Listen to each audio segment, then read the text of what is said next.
সরস্বতী পুজো যেমন ইয়াং জেনারেশনের কাছে আবেগ, ঠিক তেমনি সরস্বতী পুজোর দিন রীতি প্রচলিত আছে বাচ্চাদের হাতে খড়ি দেওয়া। বাঙালি হিন্দু শিশুদের হাতে খড়ি দেওয়ার মধ্য দিয়েই পড়াশোনা শুরু হয়।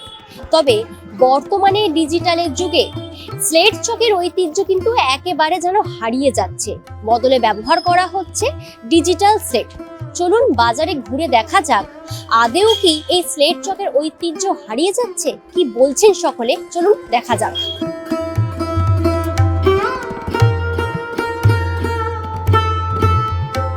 এখন কেমন বিক্রি হচ্ছে? না, বিক্রি বলতে গেলে কি, এখন তো সব ডিজিটাল হয়ে গেছে। এখন খুব কম মানুষই হাতে খড়ি দেয়। মানে আগে যেমন প্রত্যেকজন এসে নিয়ে যেত, এখন খুব কম, মানে রেয়ার। যারা মনে করছে নিয়ে যাবে তারাই দিচ্ছে, আর যারা মনে করছে না তারা দিচ্ছে না।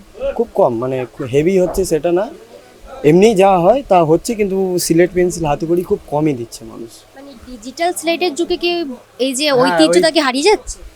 মোটামুটি যাচ্ছে, এরকম আস্তে আস্তে কমে যাচ্ছে। প্রথম 20টা 25টা বেরোতো, তারপরে আস্তে আস্তে এখন কমতে থাকছে। বলতে গেলে আপনার খুব কমই বিক্রি হচ্ছে এটা। এখন আপনার যে অনলাইনের মাধ্যমে যেসব ট্যাপ উঠেছে, ম্যাজিক সিলেট, এইসব দিয়েই বেশি যাচ্ছে এখন। কেউ এখন এটা লেখা না, খুব কম মানুষ। ওই যারা নিচ্ছে তারা শুধু একটাই কথা বলছে, যদি আমি 50 টাকা দাম বলে থাকি, ওরা বলছে একটু বেশি হচ্ছে না, শুধু হাতে খড়ি দেবো, লেখাবো তো না, শুধু হাতে খড়ি দেবো, আর তারপরে খাতায় লিখবে বা ম্যাজিক সিলেটে লিখবে, এরকম, আর তো কিছু না। তো এই ডিজিটাল স্লেট কি আছে আপনার দোকানে? আমার দোকানে আছে। এটা তো আমার এখানে শুধু স্টেশনারি দোকান, আমাদের আরেকটা দোকান আছে, বুকসের দোকান আছে, ওখানে আছে। তো ডিজিটাল স্লেটের ভালো বিক্রি হচ্ছে? হ্যাঁ, এর থেকে বেশি যাচ্ছে। মানে ঐতিহ্যকে হারিয়ে দিচ্ছে একেবারে ডিজিটাল স্লেট। কিছু করার নেই, জেনারেশন বদলাচ্ছে এখন খুব। মানে এ তো আর বাচ্চারা বুঝবে না, বড়রা যেটা হাতে দৌড়িয়ে দিচ্ছে সেটাই। কিছু কিছু জিনিস আমার মনে হয় পুরোনো জিনিসই ভালো না। আমরা যেমন হাতে খড়ি স্লেট পেন্সিলে দিয়েছি, আমার মেয়ের হাতে খড়ি কিন্তু আমি স্লেট পেন্সিলেই দিয়েছি। এবার অনেকের অনেক রকম মতামত, সব কিছু তো ট্রেন্ড ফলো করলে সব কিছু তো আর ভালো হয় না। না, হ্যাঁ, কি বলছেন? কিছু কিছু জিনিস যেটা পুরনো চলে আসছে সেটাই ভালো লাগে দেখতে। এই যে ডিজিটাল স্লেট উঠেছে, আপনার কি মনে হয় যে ঐতিহ্য কি হারাচ্ছে? হ্যাঁ, এতে ঐতিহ্য হারিয়ে যাচ্ছে, যেটা আমাদের পুরনো থেকে। সব কিছু থেকে, বিয়ে থেকে, পড়াশোনা থেকে অনেক কিছুই ট্রেন্ড ফলো করতে গিয়ে আমরাও হয়তো কোথাও না কোথাও হারাচ্ছি। সে তো অবশ্যই। পড়াশোনার জন্য আমার মনে হয় হাতে খড়িটা, আমরা হাতে খড়ি জিনিসটাই তো পুরোনো যুগ থেকে চলে আসছে।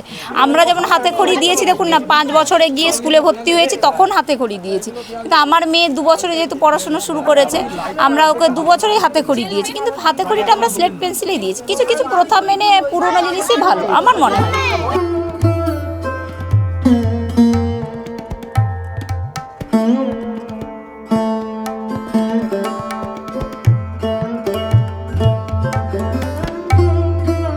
ডিজিটালের যুগ যতই হোক না কেন, যেটা উডেন সবাই নিচ্ছে আগের, সেটাই চলছে। ডিজিটাল কেউ নিচ্ছে না। নর্মালিভাবে যেটা আমরা সাধারণ আগে ইউজ করতাম ছোটোবেলায়, সেইগুলিই এখন এই মুহূর্তে চলছে। ডিজিটাল খেলার ছলে যেগুলি নিচ্ছে আলাদা, কিন্তু হাতে খড়ির ব্যাপারে সেই আগের পুনর্বাসটাই আছে। সারা বছরে কি বিক্রি হয় নাকি সরস্বতী পুজো বলেই বিক্রিটা বেশি হচ্ছে? হ্যাঁ, সরস্বতী পুজো উপলক্ষে একটু বেশি হয়। আমাদের সারা বছর আছে অল্প, কিন্তু সরস্বতী পুজো উপলক্ষে বেশিই হয়, বেশি হচ্ছে। এই যে ডিজিটালের যুগ, পরবর্তীতে কি আপনার মনে হয় যে এই যে কাঠের তৈরি স্লেট, তার ঐতিহ্য হারিয়ে যাবে? কখনোই না, কখনোই এটা সম্ভব না। আগের এটা যারা প্রচলিত যেটা আছে চলবেই। ডিজিটাল এসেছেই, কিন্তু নতুনত্ব কিছু বলতে নিচ্ছে না। সেই হাতে খড়ি বলে ডিজিটাল দেখালে কাঠের স্লেটটাই আগের মতন চলছে। না, হারায়নি। কিছু কিছু জায়গায় এখনও ওটা প্রচলন রয়েছে। যেমন আমার ছেলের যখন আমি প্রথম হাতে খড়ি দিয়েছিলাম, ওর ওই স্লেট পেন্সিলেই হাতে খড়ি হয়েছিল। ওর কিন্তু ডিজিটাল কিছু আমি ব্যবহার করি না। আর আমি মনে করি পুরনো কিছু কিছু জিনিস আছে যেগুলোকে এখনও আমাদের ধরে রাখা উচিত। সেগুলোকে হারিয়ে দিতে গেলে মানে তাহলে আমাদের চলবে না, আমাদের সেগুলোকে এখনও ধরে রাখা উচিত। আমি যেহেতু আমার ছেলেকে নিজেই সবটা করাই, পড়াশুনোর ব্যাপারটা দেখি, সেহেতু আমার মনে হয় যে পুরনো কিছু কিছু জিনিস এখনও আমাদের ধরে রাখা একদমই উচিত। কেন কি, পুরনো জিনিসগুলোকে যত আমরা ওকে আধুনিকতার মাধ্যমে শেখাতে চাইছি, ও অনেক কিছু মিস করে চলেছে, অনেক কিছু ও শিখতেই পারছে না, জানতেই পারছে না যে আমরা কিভাবে করেছি, আগে কিভাবে শেখাটা হতো, সেইগুলো সম্পর্কে ওরা নলেজে আসছে না। সেই জন্য কিছু জিনিস ধরে রাখাটা একান্তই দরকার। স্লেটের বিক্রি হয়েছে এবছর, গত বছরের তুলনায় এবছর মোটামুটি একটু বেটার। এ কি বাজার কি খেয়ে নিচ্ছে? কাঠের স্লেটের যে বাজার, তা কি ডিজিটাল স্লেট কি বাজার খেয়ে নিচ্ছে? না না, ডিজিটাল স্লেট দিয়ে তো হাতে খড়ি হয় না। যে পুরোহিত মশাই যখন তার হাতে খড়ি দেবে, তো পুরোহিত মশাই কিন্তু ওর হাত ধরে সেই স্লেট দিয়ে পেন্সিল দিয়ে ওকে পাথরের স্লেটের উপরে লেখাবে। এটাই আমাদের প্রথা, এটাই আমাদের নিয়ম, এটা এখনও চলছে। ডিজিটালনেস তো থাকবেই, ডিজিটালি আপনাকে এগোতেই হবে, কিন্তু সেটা স্মার্ট ক্লাসের মাধ্যমে, হাতে খড়ির মাধ্যমে নয়। স্লেট কেমন বিক্রি হচ্ছে, স্লেট চক? ভালোই বিক্রি হয়েছে, খারাপ হয়নি। এই যে বর্তমানে যে ডিজিটালের যুগ, ডিজিটাল স্লেট এত উঠে গিয়েছে, তার জন্য কি এই পুরাতন কাঠের তৈরি যে স্লেট চক একই রকমভাবে বিক্রি হচ্ছে না কিছুটা কমেছে? না, আগে তো বলতে পারবো না, আমাদের ব্যবসা নতুন, সেরমভাবে যেরকম চলছে সেরকমই ঠিকই আছে। ছোটবেলায় আমরা হাতে খড়ি দিয়েছি স্লেট চকে, এখন কি আর স্লেট চক সেরকম ভাবে চলছে বাজারে? যারা নেয় নেয় আর যারা না নেয় না নেয়, এই হচ্ছে ব্যাপার।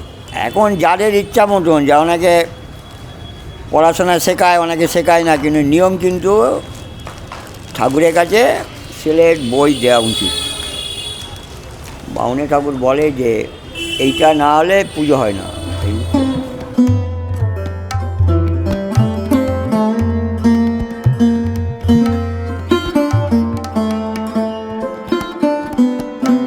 দেখলেন তো সাধারণ মানুষের মতামত। ডিজিটালের যুগেও এই যে ঐতিহ্য তা কিন্তু বজায় রাখার চেষ্টা করছেন সকলেই, আর সেই সমস্ত মতামতই আপনাদের সকলের সামনে তুলে ধরলাম। আপনারা দেখতে থাকুন দ্য ওয়াল, কারণ খবর এখন এখানেই। ক্যামেরায় অভিনবর সঙ্গে প্রিয়াঙ্কা, দ্য ওয়াল, কলকাতা।